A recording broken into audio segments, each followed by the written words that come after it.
History as It Happens, May 9th, 2025.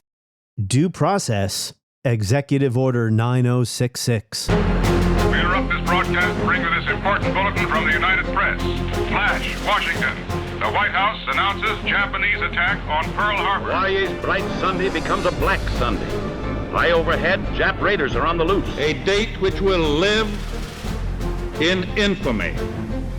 The United States of America was suddenly and deliberately attacked by naval and air forces of the Empire of Japan. Neither the Army nor the War Relocation Authority relished the idea of taking men, women, and children from their homes, their shops, and their farms. So the military and civilian agencies alike determined to do the job as a democracy should. President Trump's unprecedented invocation of the Alien Enemies Act during peacetime is one part of his effort to round up immigrants and deport them. Due process be damned. In his eyes, immigrants who are in the country illegally are synonymous with crime and cultural death and have no rights he must respect. Nativist suspicions, paranoia, racism are not new, as we'll learn by looking at one of the most egregious violations of civil rights in U.S. history, with important parallels to the current moment. Next, with David M. Kennedy, as we report history as it happens. I'm Martin DeCaro. Were forcibly removed from their homes and placed in makeshift internment camps. This action was taken without trial, without jury. It was based solely on race. Let's remember there's a very, very important distinction in terms of context between that moment and this one. This was wartime, and the United States had officially declared war, which had only done 5 times in its entire history. And World War II happens to be the last one. And once war is officially declared by the Congress, so the Congress has the power to make that declaration, all kinds of legal and structural and institutional arrangements fall into place behind that. There's nothing like that comparable going on today. What's unprecedented about the scope and scale and velocity of the current situation, it's not wartime and it's not any kind of comparable crisis.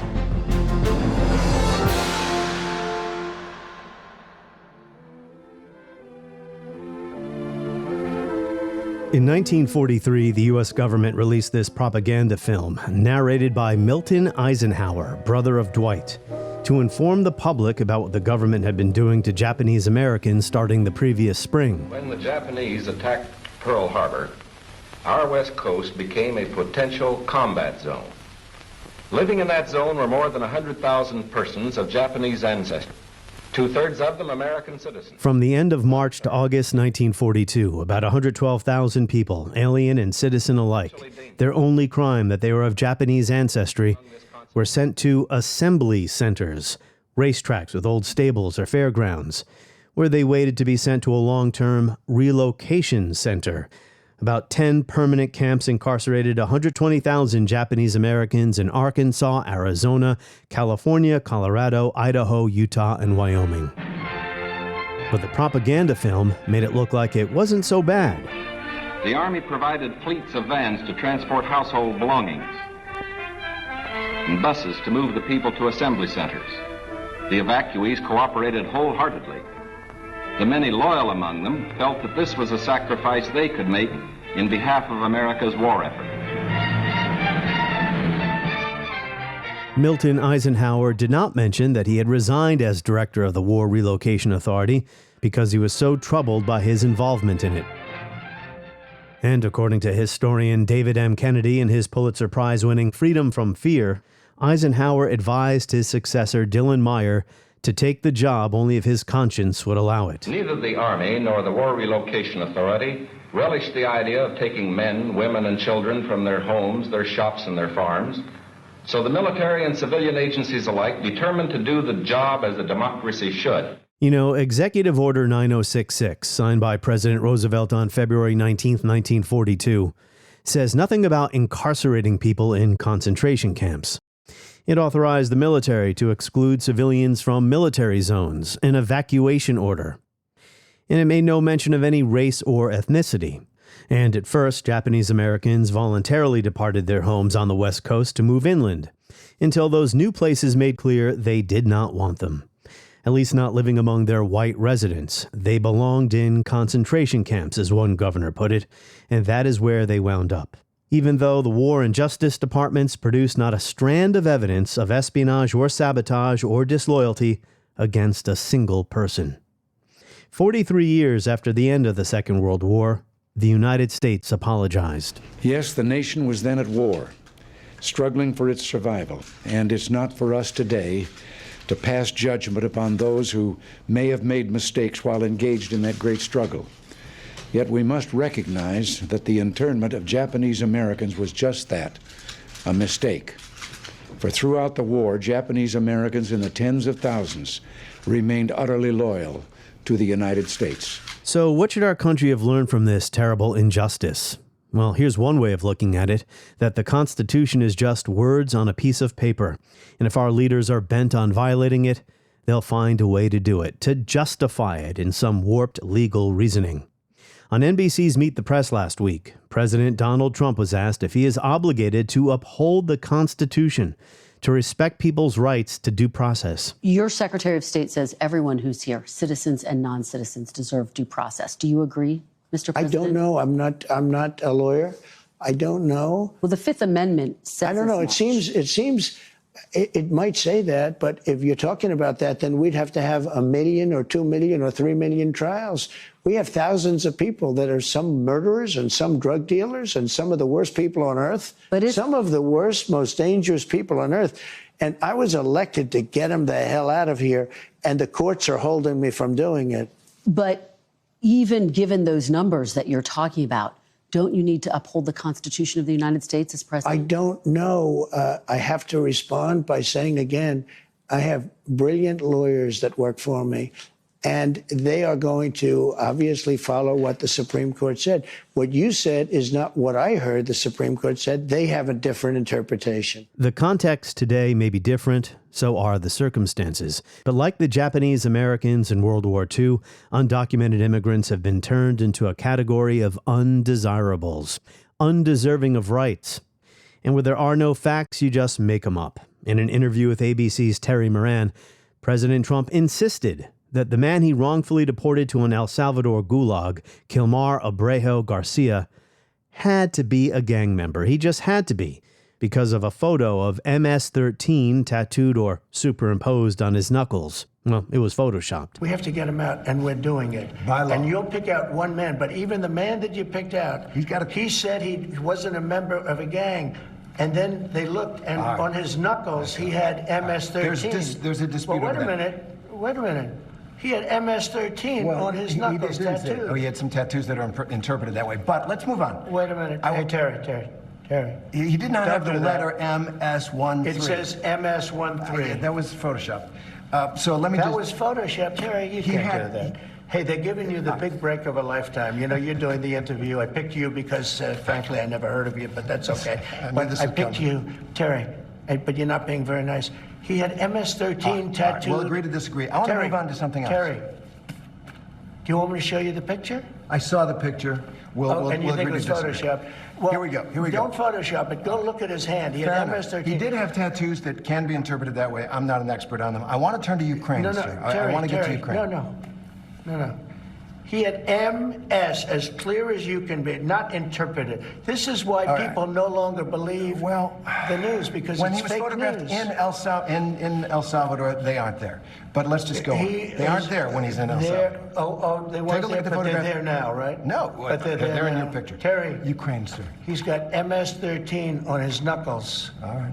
Okay? Well, we'll take a look at that. You do such a disservice. We'll take a look at that, Why don't you sir. just say, yes, he does, and, go on to something else? It's contested. And in the president's budget proposal, $45 billion to build detention centers to house the people he wants to mass deport from our country. We've also learned the administration's been planning to deport migrants to Libya. During the Second World War, the official justification for evacuating Japanese Americans was military necessity. Military necessity justified the violation of their constitutional right to live where they pleased. The ACLU, which is defending immigrants today, came to the Japanese Americans' defense, taking up the case of Fred Korematsu. But when the Supreme Court proceeded to deliberate on his case, they did not know that the Justice Department's own lawyers had privately concluded that the allegations of espionage, sabotage, and treason against an entire minority group were bogus. Historian David M. Kennedy will fill us in on this dispute between the War and Justice Departments and much more. He is Professor Emeritus of History at Stanford, author of the aforementioned Freedom from Fear, The American People in Depression and War. He is not only one of my favorite historians, he is one of the great scholars in our country today. David Kennedy, welcome back. Happy to be with you, Martin. So let's start with this. I try to avoid using the term unprecedented because few things are truly unprecedented in American political life, but I will acknowledge that using the Alien Enemies Act during peacetime is in fact unprecedented. Whatever the case, what we're witnessing right now with immigration or the college students who have been arrested for criticizing Israel is that it's part of an American tradition of political repression or political persecution, that in our society we go through periods like this. When we turn on the other, there's paranoia and a crisis, real or imagined. Well, I think there's something to that, Martin, but I don't think this is a behavior or a property exclusive to our society. I think it's just part of human nature.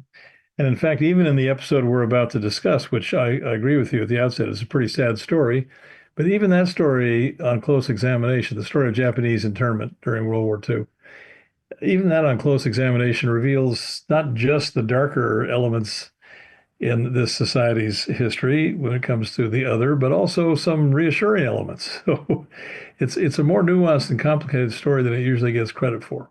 Well, I just interviewed Lawrence Rees on my most recent episode about Nazism and us versus them thinking. So you're right, Americans are not unique in this respect, but what's happening here in our country is galling if you're an American citizen because, unlike Nazi Germany, we're supposed to have civil liberties that stop things like this from happening. And of course, there is a court system, and these cases are being heard in court. At the time of the Japanese internment, these same arguments were raised by people who opposed it. We can't do this. We're not allowed to just take American citizens and put them behind barbed wire. Well, absolutely. And let's remember there's a very, very important distinction in terms of context between that moment and this one. This was wartime, and the United States had officially declared war, which it only done 5 times in its entire history. And World War II happens to be the last one.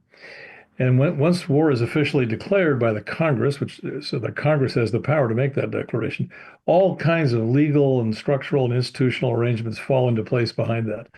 There's nothing like that comparable going on today. What's unprecedented about the scope and scale and velocity of the current situation, it's not wartime and it's not any kind of comparable crisis. So that, I think, exposes what's going on today to a lot more effective blowback and pushback than we had in the World War II period. But even in World War II, the situation of the Japanese population on the West Coast and in Hawaii, that's where most Japanese were concentrated at the time, right from the outset, there was a misgiving about the evacuation order and later the internment. And those are 2 separate matters. It's very important to keep in mind. The incarceration or internment, whatever you're going to call it, in the camps was never formally adjudicated. And people often mistake the famous Korematsu case for a judgment about the camps. It's not. Korematsu case was about the evacuation order. There's a big, big difference between order to evacuate and then the order to report to internment camps. So the fact is that when the war broke out on December 7th, 1941, the attack on Pearl Harbor, there was panic up and down the West Coast. So, for example, the following day, December 8th, 1941, Eleanor Roosevelt was flying out to the West Coast on a previously scheduled trip. And her plane was grounded by design somewhere, I think it was in Denver, might have been Salt Lake, because there was an imminent fear of attack on the West Coast, and they didn't want her to be in the attack zone. The Rose Bowl, which is scheduled for 1st of January 1942, was moved to North Carolina because of fears that there was going to be a follow-up attack on the West Coast. And this is a little-known fact about the history of my university, but in the immediate aftermath of the Pearl Harbor attack, painters were ordered to seal against the light the skylight of a reading room in the Stanford Library, great big translucent skylight. And they painted it shut, or painted it so no light could escape because they thought the light might be a beaconing signal to Japanese bombers that were coming in.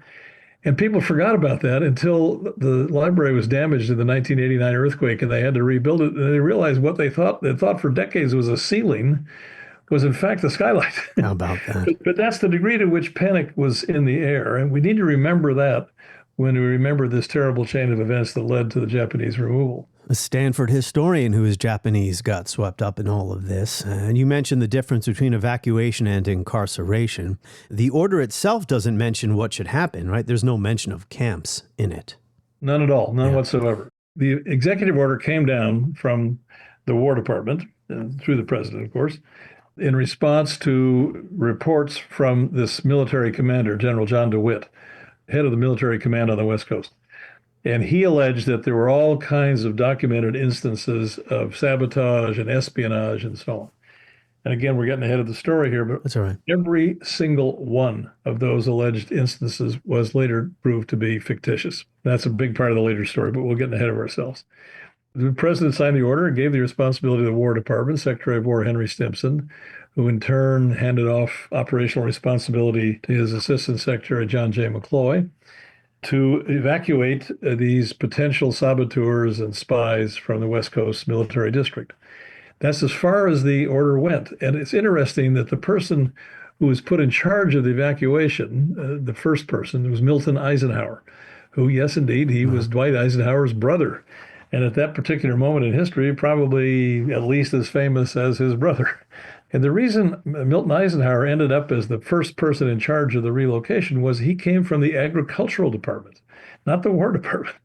And it was thought that Japanese who were skilled at farming and vegetable farming, fruit farming, and so on, floral farming, could be removed into the interior and employed in agriculture. Well, so Milton Eisenhower takes himself to a meeting in Salt Lake City in April of 1942, just a few weeks after the order came down. And he's trying to provide for the orderly evacuation of these people into employment in agriculture in the interior West, outside the military exclusion zone on the West Coast. And he's told in no uncertain terms by officials in the Western interior that we don't want them. And there's all kinds of really nasty things said about, if you bring them here, we'll hang a Jap, as he would have said, from every pine tree and so on and so forth. That's when the construction of the camps comes into focus. The original evacuation order was not intended to, there was no intention to build the camps. It was when it became impossible to carry out the orderly evacuation into employment in the interior West that the camps were built.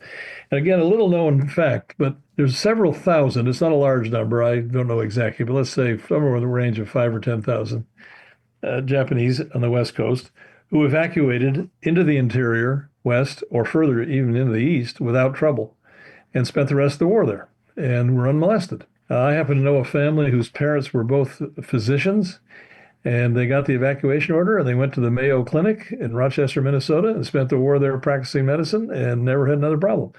So the original idea was not a wholesale internment of the Japanese population, but just to get them out of this zone on the allegation that they were potential saboteurs and spies. Here's that quote you mentioned. I know we're jumping around the chronology here a little bit, but that's all right. The governor of Wyoming, there would be Japs hanging from every pine tree if his state became their destination. We want to keep this a white man's country, said the Attorney General of Idaho, urging that, quote, all Japanese should be put in concentration camps. This was the period of voluntary evacuation. So one other present issue before we dive into the history again, it's connected to the history, and that is how President Trump and we'll call it the nativist faction in our government right now, or the pro-deportation faction, they have turned immigrants into a category of undesirable people onto which we can project our own resentments and grievances or say, blame them for crime, blame them for this, blame them for that. Even in a liberal democracy, once something like that has happened, once there is government sanction to treat an entire group of people, today it's undocumented immigrants who, although they're in the country illegally, are still entitled to due process. Or in World War II, all Japanese Americans and Japanese immigrants, about 120,000 living on the mainland. Once that happens, you can see things like we're seeing now, where the president's budget calls for like $45 billion to build detainment centers. Yeah. Well, again, to me, the starkest and most legally dispositive difference between then and now is that things are then done under the authority granted to the president under wartime conditions, a formal declaration of war. There's no such thing in the present situation, and I think the legal basis for what's happening is highly challengeable. I expect we will see lots of very effective challenges to it. And again, to go back to your point, Martin, nativism, resentment of the other, and so on, it's a fact of human life. It's not a particular sin of our society. There's a fancy name for this, or for the opposite of it. It's called homophily, which means the love of things like oneself. And it's just a natural piece of human psychology that we're more comfortable with people that are more like ourselves. Yeah. And we get more suspicious of people the more they're different from us. And that's just, unfortunately, a piece of human psychology, I'm afraid. But when institutions and leadership amplify and exploit that human frailty for political purposes, then is the time to get up on our hind legs and utilize whatever political, legal, social tools we have to fight it. Yeah, there is no war or national emergency right now. We haven't been attacked by Venezuela, for instance. But there is paranoia, there is a sense of alarm, and it's been created in large part by President Trump himself with his public statements he's been making for the last 10 years about the threat, as he sees it, that immigrants pose to the United States. In Springfield, they're eating the dogs, the people that came in. They're eating the cats. They're eating the pets of the people that live there. And this is what's happening in our country, and it's a shame. So anti-Japanese or anti-Asian discrimination or suspicion just didn't come out of nowhere on December 8th, 1941. There wasn't very much Japanese emigration to the United States in the 19th century. It really picks up at the end of the 19th century. 1894, there's something called the Treaty of Commerce and Navigation. What was the significance of this? Well, just go back even a bit further in time, the 1850s, when Commodore Perry sails into Tokyo Bay and essentially forces Japan to enter into trade and commercial relationship with the United States. And that goes hand in glove with what in Japanese history is called the Meiji Restoration, when Japan gets rid of the shogunate, the military system that had governed the country for centuries. And really, at a highly accelerated basis, Japan tries to catch up with the Western world, become an industrial country, and join the world commercial and industrial system. And it does so very, very effectively, so fast that, as happened in other rapidly industrializing places like Europe in the 19th century as well, a lot of local population was displaced. Much of it is reabsorbed from a Japanese countryside into Japanese cities and moves from agricultural to industrial employment. That's the old European pattern as well. But some is not and become candidates for overseas migration. So roughly 350,000 or so Japanese end up in the United States. About 200,000 go to Hawaii. By the time World War II, there's about 120,000, as you said earlier, people of Japanese descent, either citizen or non-citizen, in the 3 West Coast states, and a handful in Latin America as well, and in Canada, for that matter. That population had certain characteristics that are worth pausing on for a moment. When Japan got into the business of overseeing and superintending emigration from Japan, something that most European countries, Italy being a conspicuous exception, did not do. They just let people go. But Japan tried to superintend emigration from Japan. And one thing they took note of was that the Chinese emigration to the United States in the beginning of the gold rush era was overwhelmingly male. In fact, the sex ratio male to female in the Chinese community by 1900 is about 19 males for every 1 female. So Japan was determined not to let that happen to its overseas migrants. So they encouraged families to migrate and people with a little bit of education, a skill set to migrate. So the Japanese population by World War II era has a different demographic profile from the Chinese population. It's families, and it's a lot of people who've remained and become citizens. That's the second generation, or so-called Nisei. So they have a different character from other immigrant populations that preceded them. And all the more tragic that when this big, heavy hand of government comes down on them, it disrupts not just employees, but whole families, wholesale. Yeah, there was a lot of tension between the U.S. and Japan during these years, especially in the early 20th century. It dealt with foreign policy issues, but also domestic ones. So there was something called the Gentleman's Agreement, 1907-1908, where the Japanese agreed to stop their people from emigrating to the United States. in exchange for a couple of things. One of those was Teddy Roosevelt. He made San Francisco stop segregating its schools, sending Japanese and Chinese to a so-called Oriental school. Yeah, that's correct. The gentleman's agreement, to my understanding, did not absolutely stop Japanese immigration in the United States, but it slowed it down quite markedly. And in return, Roosevelt undertook to see to it that San Francisco in particular, but the West Coast states in general, behaved better toward the Japanese communities that were already in the country. Among other things that Japanese Americans were unhappy with, they were excluded from joining the American Federation of Labor.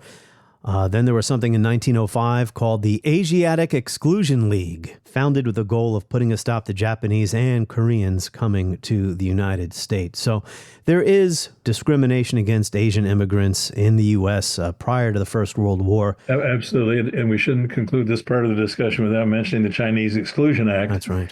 Of 1882, which was probably the most egregious and just simply unambiguous declarations that no more people from this country can enter the United States. And that stays in place until World War II, when, as a gesture to China as at that moment an ally, we revised that statute and allowed, get this, 140 Chinese to enter the country. 140, how generous of us.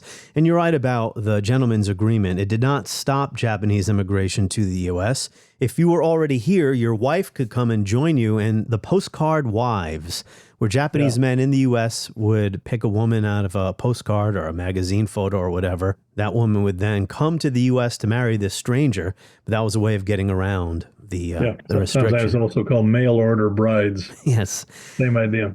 After Pearl Harbor, the aforementioned General John DeWitt, chief of the Army's Western Defense Command, he said it was nonsense to talk about evacuating Japanese from the West Coast, especially citizens.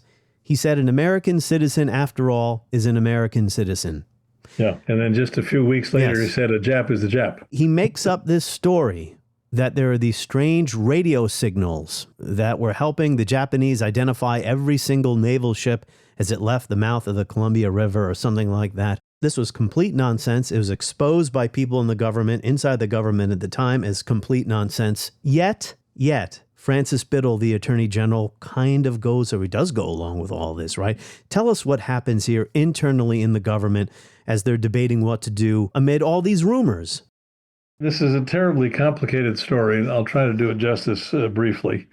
When Secretary of War Stimson, who was charged with implementing the evacuation order through the War Department, when he heard about the executive order, he wrote in his diary, he said, "I'm afraid this will blow a great big hole in our Constitution."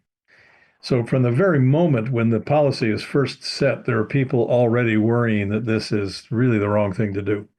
And Francis Biddle, who was the Attorney General, and a rather new Attorney General, he'd just taken office weeks or months earlier, he said the Department of Justice will not participate in any evacuation or internment order.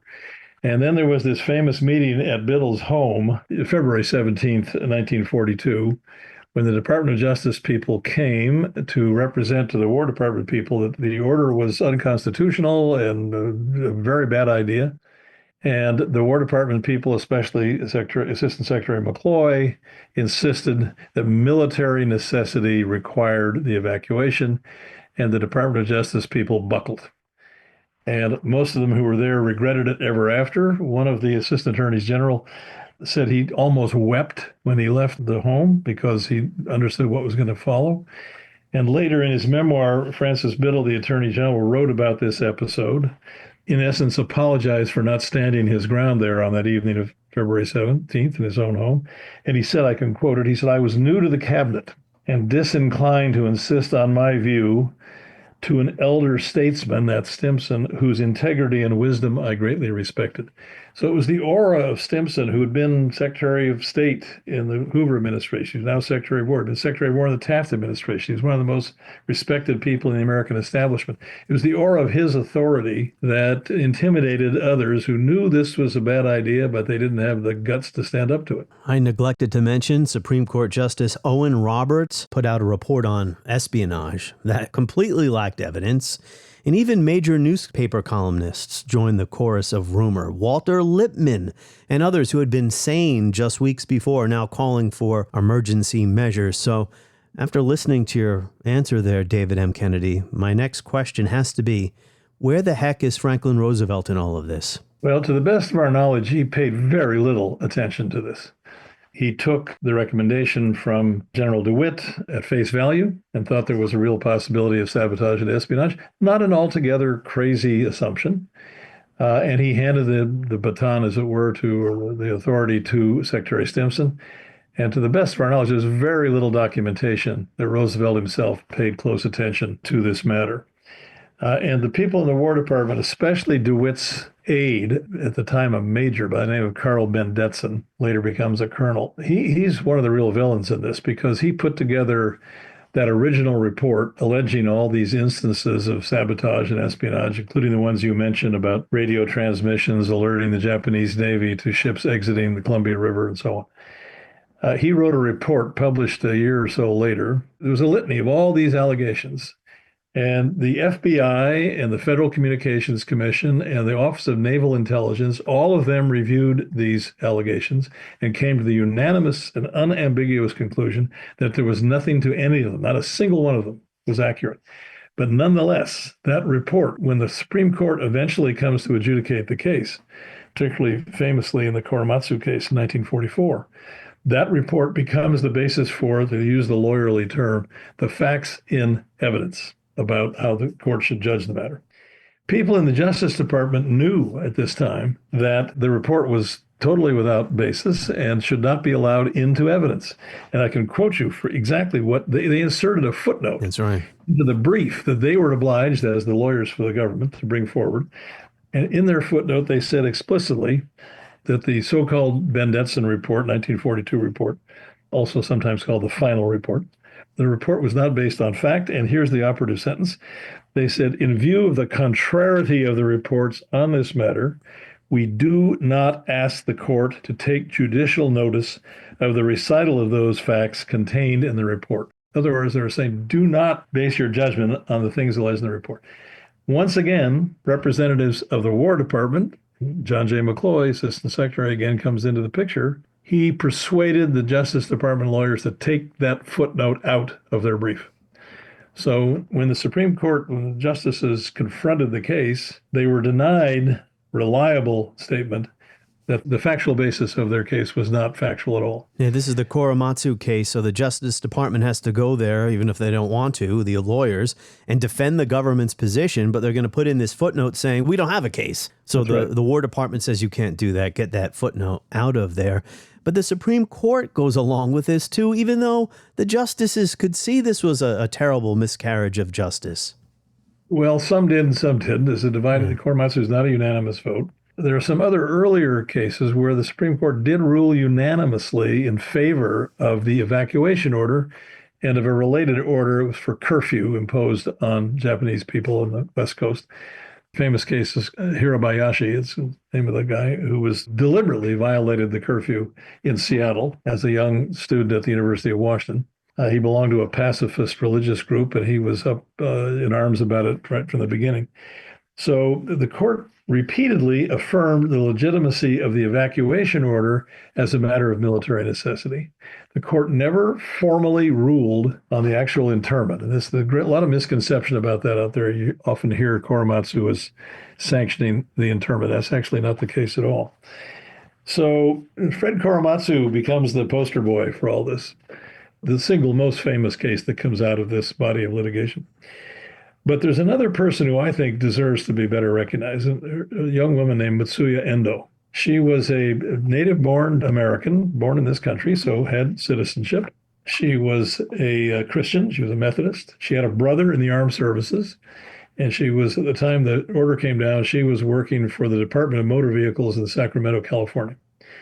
And the governor of California, again, the ironies in this just keep multiplying, at that time was Earl Warren, who later becomes Chief Justice of the Supreme Court and famous for all kinds of civil liberties cases.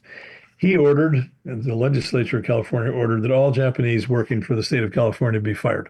So she was fired, and she brought a case, and she asked for habeas corpus. What's the evidence with which I'm formally charged that deprives me of employment? And she found a lawyer in San Francisco whom, to the best of my knowledge, she never met this lawyer, but they corresponded or they had intermediaries. And he took up her case against the Department of Motor Vehicles, and then he took up her case against the evacuation when that eventually came down. She was a citizen, and she kept asking for, what's the formal charge against me? That's what habeas corpus is all about. You can't detain me without formal indictment. And this case was decided on the same day as Korematsu. She was interred first at Tule Lake, I think, and then the Topaz camp. And she was offered her freedom if she would agree not to go back to Sacramento. She said, no, I'm going to take this case to its final conclusion. So she voluntarily stayed in the camp. Fred Korematsu got out of the camp and he worked in Chicago, and so all kinds of freedom. But Mitsuya Endo, this young woman, stayed in the camp just to make her case still alive. She wasn't going to moot the case by leaving the camp. Decided on the same day as the Korematsu case. William O. Douglas, then a Supreme Court justice, writes the opinion. And he says unambiguously, the evacuation order that contained not a speck of legitimacy to inter loyal citizens. Again, I can read you, if you permit me, just please. A couple of sentences from that decision, because it's really important. He says, this is William O. Douglas, now a great champion of all kinds of civil liberties. He said, if we assume, as we do, that the original evacuation was justified, its lawful character was derived from the fact that it was an espionage and sabotage measure, not that there was community hostility to this group of American citizens. Now remember, it's that Salt Lake meeting in February of 1942 that convinces Milton Eisenhower the orderly evacuation into the interior is not going to happen. And then Douglas goes on to say detention, which furthered the campaign against espionage and sabotage, would be one thing. But detention, which has no relationship to that campaign, is of a distinct character. This is as close as the court got to saying that the detention or internment of loyal citizens was absolutely unconstitutional, but it never quite took that final step. That's amazing. So the internment has never been adjudicated formally. It's something to keep in mind. It's hard to believe that Roosevelt, when it came to something as important as this, would have paid so little attention. This has to be Franklin Roosevelt's greatest failing. Well, we could argue about that. Again, if we project ourselves back, insofar as we're capable, project ourselves back into Roosevelt's mind in late 1941, 1942, you have to imagine he had orders of magnitude more pressing and urgent issues on his plate than this one, particularly when it only gradually, through the springtime of 1942, became evident that the camps were going to be a necessary feature of the whole business. When it just looked like evacuation, especially orderly evacuation, you have to imagine there's no particularly urgent reason why he'd pay attention to it. When Milton Eisenhower heard those statements, you quoted one of them from those people, the interior governors in the West, he resigned his position and he turned it over to a guy named Dillon Meyer, who also, as it happens, came from the agriculture department. So the idea was still there that somehow or other these people could be employed in the interior. And he said to Meyer something to the effect that, I'm handing you a terrible assignment here. I hope you'll be able to sleep at night because I can't. So the people right down on the ground in this thing, right from the beginning, from Secretary Stimson on down, knew that they were playing fast and loose with some of the most sacred principles of individual dignity and liberty and freedom that we honor. First attention was given to the problems of sabotage and espionage. Now, here at San Francisco, for example, convoys were being made up within sight of possible Axis agents. There were more Japanese in Los Angeles than in any other area. At nearby San Pedro, houses and hotels occupied almost exclusively by Japanese were within a stone's throw of a naval air base, shipyards, oil wells. Japanese fishermen had every opportunity to watch the movement of our ships. Japanese farmers were living close to vital aircraft plants. So as a first step, all Japanese were required to move from critical areas such as these. But of course, this limited evacuation was a solution to only part of the problem. The larger problem, the uncertainty of what would happen among these people in case of a Japanese invasion, still remained. Fred Korematsu boldly opposed the forced internment of Japanese Americans during World War II. After being convicted for failing to report for relocation, Mr. Korematsu took his case all the way to the Supreme Court. the High Court ruled against him. But 39 years later, he had his conviction overturned in federal court, empowering tens of thousands of Japanese Americans and giving him what he said he wanted most of all, the chance to feel like an American once again. In the long history of our country's constant search for justice, some names of ordinary citizens stand for millions of souls. Plessy, Brown, Parks. To that distinguished list, today we add the name of Fred Korematsu. Coming up on History as It Happens, we're going to take a look at the war between India and Pakistan. Also, what happened to the Palestinian Authority? And also, May is a very important month in Russia. It is Victory Day for the former Soviet Union over Nazi Germany. Military historian Antony Beevor says in some ways the narratives of World War II are still contested with serious implications for foreign affairs. All that and more coming up on History as It Happens. New episodes every Tuesday and Friday. My newsletter every Friday. Sign up at historyasithappens.com.